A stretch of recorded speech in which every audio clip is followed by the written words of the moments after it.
como no tienen nada, entonces se destrozan todo. ¿Qué son esos disparos? Son disparos.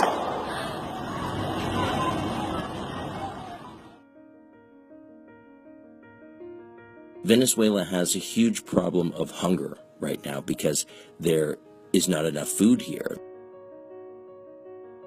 I'm Nick Casey. I'm the Andes bureau chief for the New York Times. The entire bottom has fallen out of the economy. There are lines for food now. There are people who are going out to sack grocery stores.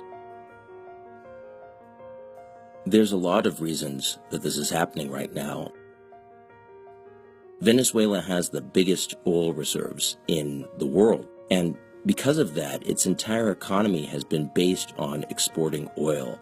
Now, starting a few years ago, the price of oil began to decline, and it's still very low. The government has no other means to pay for the things that it needs.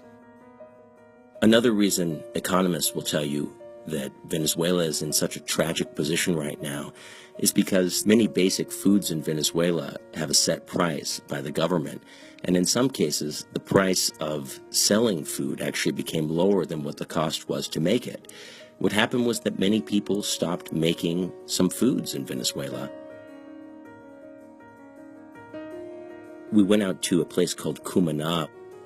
I ended up in a supermarket where there was a crowd of about 500 people that had come several days before to completely sack the place.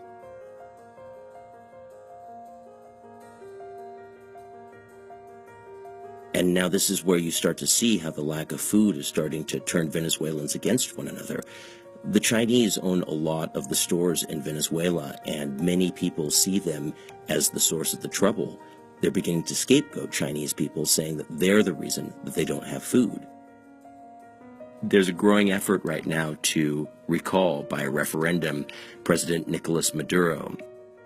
The opposition is trying to hold a vote where Venezuelans would essentially decide whether he stays as president or whether he goes.